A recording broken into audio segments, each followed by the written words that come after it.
milionário já tinha perdido as esperanças. 3 meses sem pistas. 3 meses achando que o filho tinha falecido. Até que um garoto simples vendedor de doces entrou na mansão, olhou para um quadro na parede e disse algo que gelou o sangue de todo mundo. Eu conheço esse menino. Ele mora num orfanato perto da minha casa. Ele ficou chocado. E o que ninguém imaginava é que aquela revelação escondia um segredo guardado a 7 chaves. E um garoto simples estava prestes a mudar todas as vidas ali para sempre. Antes da história, inscreva-se no nosso canal. Nós damos vida às lembranças e vozes que nunca tiveram espaço, mas que carregam a sabedoria de uma vida inteira. Vou te contar essa história do início. Ricardo sempre teve tudo: dinheiro, poder, uma mansão do tamanho de um quarteirão inteiro em São Paulo. Mas nos últimos 3 meses, aquela casa gigante parecia mais um cemitério do que um lar. Cada cômodo ecoava silêncio. Cada corredor guardava uma lembrança dolorosa. E o pior de tudo, o quarto do Gabriel continuava do mesmo jeito. Brinquedos no lugar, cama arrumada, como se o menino de 5 anos fosse voltar a qualquer momento da escolinha. Só que Gabriel não estava na escola. Gabriel tinha sumido. A polícia disse que o caso estava encerrado, sem solução, constava no papel. Bruna, a atual esposa de Ricardo e madrasta de Gabriel, chorava escondida no banheiro. Ela considerava ele como seu filho, e o garoto a chamava de mãe. Ricardo fingia estar bem durante o dia, mas à noite, sozinho no escritório, olhava para aquela foto do filho sorrindo e perguntava para o vazio: "Onde você está, meu menino?" 3 meses se arrastando como 3 anos. 3 meses sem resposta. 3 meses vivendo um luto sem corpo, sem explicação, sem paz. Até que numa quarta-feira comum, o portão da mansão tocou. Ricardo olhou pela câmera de segurança e viu um garoto magrelo, uns 9 anos, segurando uma caixa de papelão cheia de doces. Bermuda rasgada, chinelo de dedo, camiseta desbotada. O tipo de criança que Ricardo via pela janela do carro blindado, mas nunca de perto. "Boa tarde, senhor!" O garoto gritou no interfone todo animado. "Tô vendendo doce para comprar remédio para minha mãe. Ela tá muito doente e eu preciso ajudar." Normalmente, Ricardo mandaria o segurança dar uns trocados e dispensar. Mas alguma coisa naquela voz, sei lá, talvez fosse a sinceridade. Talvez fosse a culpa de ter tudo, enquanto aquele moleque vendia bala na rua. Ou talvez, no fundo, Ricardo só quisesse sentir que ainda podia ajudar alguém, já que não conseguiu proteger o próprio filho. "Quanto você tem aí?" Ricardo perguntou, já abrindo o portão. "Tenho uns R$ 20 em doce, senhor. Brigadeiro, beijinho, cajuzinho. Eu compro tudo." O garoto arregalou os olhos. "Sério? Tudo mesmo?" "Tudo. Entra aí, vou buscar o dinheiro lá dentro." O menino hesitou. Pobre não costuma entrar em mansão, né? Mas a necessidade falou mais alto. Ele passou pelo portão como quem entra num castelo de conto de fadas. Boca aberta, olhos brilhando, pisando devagar como se o chão fosse de cristal. "Caraca!" ele sussurrou, olhando para o jardim com fonte, para a piscina coberta, para as janelas enormes. "Aqui parece coisa de filme." Bruna apareceu na sala, secando as mãos no avental. Quando viu o garoto, forçou um sorriso. Era difícil sorrir nos últimos tempos. "Oi, querido. Você quer um suco? Água?" "Não precisa não, senhoras. Obrigado." O garoto respondeu educado, mas ainda vidrado na casa. Ricardo subiu para pegar o dinheiro. E foi nesse momento, naqueles segundos de silêncio, que tudo mudou. O garoto estava parado na sala, observando cada detalhe, quando seu olhar se fixou numa parede. Lá, enorme, numa moldura dourada, havia um quadro. A pintura de um menino loiro, pequeno, de olhos azuis e sorriso largo. O garoto ficou parado. Inclinou a cabeça. Depois deu um passo para frente, como quem não acredita no que está vendo. "Senhora!" ele chamou, apontando para o quadro. "Esse menino aí, eu conheço ele." Bruna, que estava guardando uns pratos, parou na hora. O coração dela deu um salto. Como assim você conhece? Juro, esse menino tá num orfanato lá na Zona Leste, perto de onde eu vendo doce. Eu dou uns doces de graça pra ele de vez em quando, ele brinca comigo. Menino quietinho, meio tristinho, mas legal. Bruna largou tudo. As mãos dela começaram a tremer. Você tem certeza? Tenho sim. Ele usa uma pulseirinha com o nome. Acho que é Gabriel ou algo assim. Chegou lá faz uns 3 meses, chorando muito. Os tios do orfanato falam que ele não fala quase nada, só fica quieto no cantinho. O mundo de Bruna desabou. Ela segurou no sofá para não cair. Respiração travada, coração aos pulos. E nessa hora, Ricardo desceu a escada segurando o dinheiro. Pronto, aqui está. Ele parou no meio da frase ao ver a cara da esposa. Bruna, o que foi? Ela não conseguia falar. Só apontava para o quadro, depois para o garoto, depois para o quadro de novo. O garoto, sem entender a gravidade da coisa, explicou de novo, inocente. Ah, é que eu estava dizendo que conheço esse menino aí do quadro. Ele tá num orfanato onde eu vendo doce às vezes. Menino bonitinho, loirinho, usa uma pulseirinha escrita Gabriel. Ricardo largou o dinheiro no chão. Repete, devagar. O menino do quadro, senhor. Ele tá num orfanato lá perto da minha casa, na Zona Leste. Eu juro. Por 3 meses, Ricardo e Bruna acreditaram que Gabriel podia estar falecido. Por 3 meses, a polícia disse que não havia pistas. Por 3 meses, eles choraram, rezaram e perderam a esperança. E agora, um garoto vendendo doce estava dizendo que o filho deles estava vivo? Ricardo sentou no chão, literalmente. Um bilionário sentado no chão frio da própria mansão, olhando para cima, tentando processar. Você pode me levar lá? A voz dele saiu rouca, quebrada. Posso sim, senhor.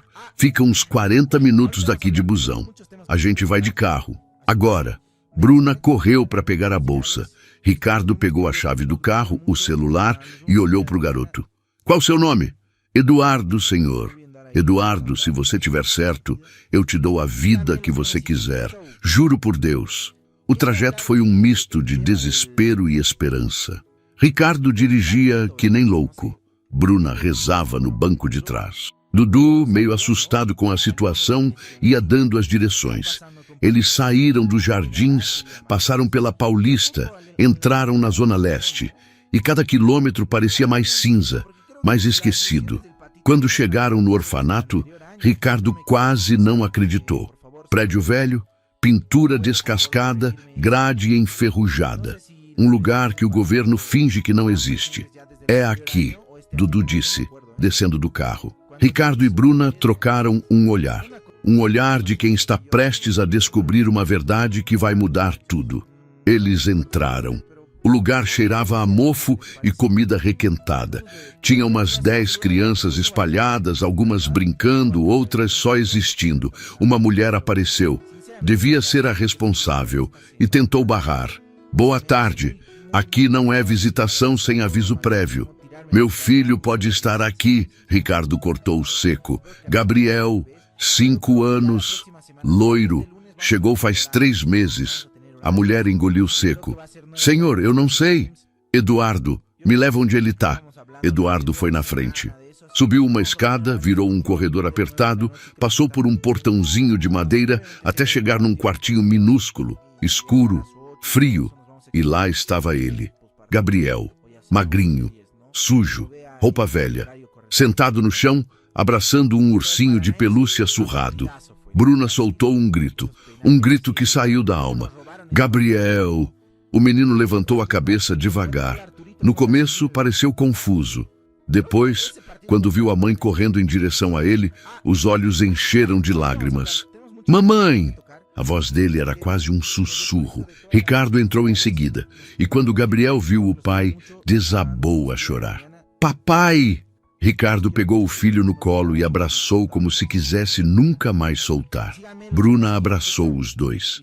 E ali, naquele quartinho miserável, aconteceu o reencontro que eles achavam impossível.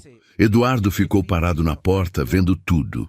Ele não entendia direito o que estava rolando, mas deu para perceber que tinha feito algo muito grande. Vamos embora, Ricardo disse, segurando Gabriel firme. A gente vai para casa. Eles agradeceram Eduardo e o menino foi embora. De volta à mansão, Ricardo e Bruna não conseguiam parar de olhar para o filho. Deram banho nele, colocaram roupa limpa, fizeram comida. Gabriel comeu devagar, ainda assustado. Ele mal falava. Só olhava para os cantos, como se esperasse que alguém fosse tirar ele dali de novo. Mas conforme as horas passaram, ele começou a relaxar. Reconheceu o quarto dele. Reconheceu os brinquedos. E quando Ricardo perguntou com o coração apertado, "Filho, quem te levou daquele lugar?" Gabriel abaixou a cabeça. "A tia Má." "Que tia, meu amor?" "A tia que falava que eu não podia contar, que se eu contasse, você e a mamãe iam sumir também." Ricardo sentiu o sangue ferver. Enquanto Gabriel dormia, ele foi direto para o escritório. Ligou para um amigo delegado, puxou os arquivos do desaparecimento. E foi aí que ele viu. O policial que assinou o caso como sem solução não existia. O nome no documento era falso. E mais, os arquivos da investigação tinham sido apagados do sistema. Alguém forjou tudo. Alguém tinha acesso, poder, dinheiro. O celular de Ricardo vibrou. Mensagem de número privado. "Você deveria ter deixado quieto." Ricardo trancou a mandíbula. Quem quer que fosse, ia pagar. No dia seguinte, ele voltou ao orfanato com advogado, seguranças e a polícia de verdade. A ideia era pegar as câmeras, os registros, entender como Gabriel chegou lá. Mas quando abriram o quartinho, vazio. Recebeu a ligação da esposa dizendo que Gabriel tinha sumido de novo e decidiram procurar Eduardo para ver se ele sabia de mais alguma coisa, mas Eduardo também tinha sumido. "Não!" Ricardo gritou desesperado. "Não de novo!" Ele revirou o orfanato inteiro e numa das salas escondidas no chão achou algo. Um broche pequeno, de ouro, com as iniciais gravadas R.M. Renata Mendes, a ex-esposa dele e mãe biológica de Gabriel. Сейчас зайдем, посмотрим, как у них трансляция началась.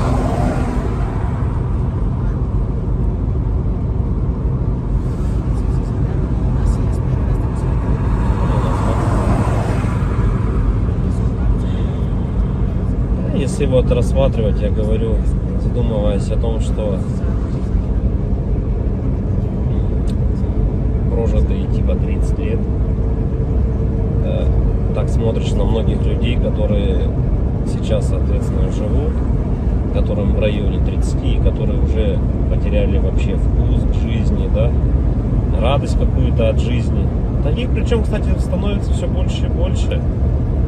Мне кажется, этот средний возраст, когда говорили, что начинается вот этот кризис среднего возраста, он тоже сместился, как и говорят, что сейчас люди, в принципе, быстрее взрослеют, быстрее осмысливают все, да, почему-то это всегда все в плохом больше ключе на самом деле, да, вот что сейчас дети, например, быстрее взрослеют, вот, и мне кажется, кризис вот этот среднего возраста, он, наверное, тоже сместился. И вот я думаю, что он сместился где-то в районе 30 лет. Опять-таки, это тоже не со всеми, наверное, связано. Не у всех людей так, все люди разные. И как-то приходишь к той мысли о том, что помимо того, что люди сами по себе стали такие вот, наверное, депрессивные, да, времена такие сложные, да, вот это вот еще извне много каких вещей случается, на данный момент, которые людям усугубляют эту ситуацию на самом деле, вот этой депрессии, вот этих кризисов, да, каких-то переходных моментов в жизни. И непонятно, если конец этому всему, да, наступает для людей потом белая полоса в жизни, или они не могут выбраться из нее. Примеров достаточно на самом деле много.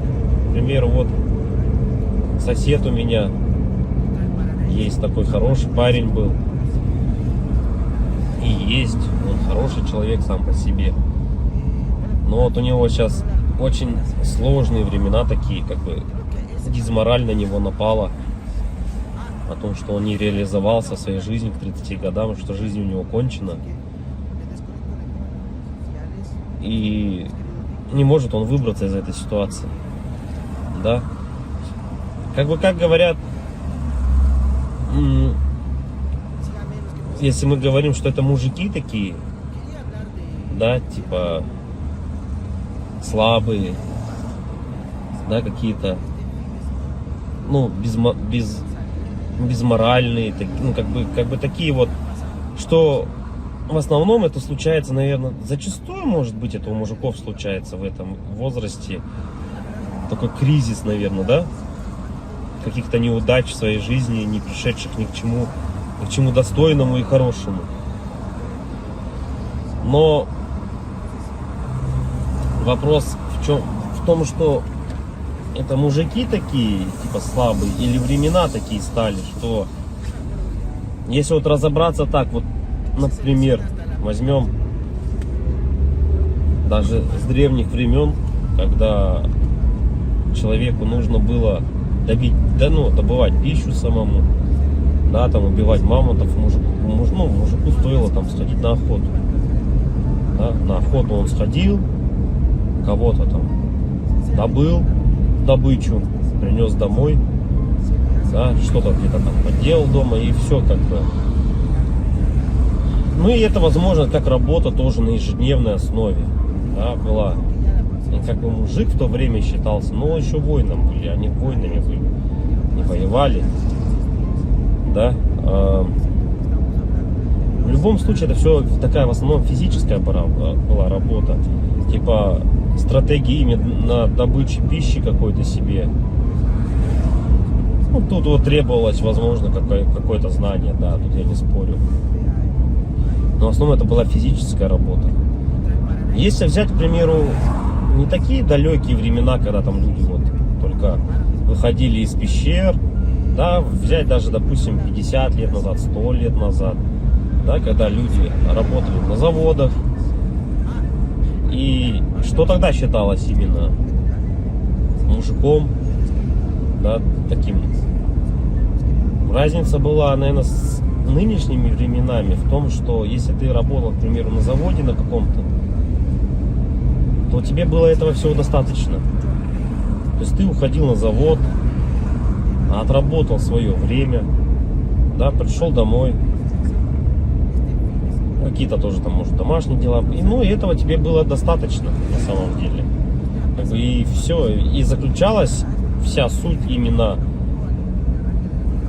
мужчин, ну вот, как бы устроиться, главное, на завод и работать физически, опять-таки, да, получить какое-то образование, так, ну, как бы среднеспециальное, к примеру, да, какой-нибудь токарь, идти на завод, отработать там 8-12 часов. Ну, это не легкая работа, я не спорю тоже с этим.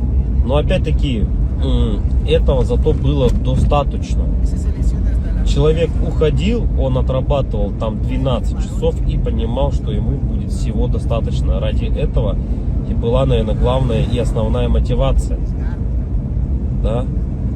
И если перенесемся мы, наверное, в наше время уже, сейчас, на данный момент, то есть люди просто не знают на самом деле, как заработать, как получить жилье, как получить новый автомобиль.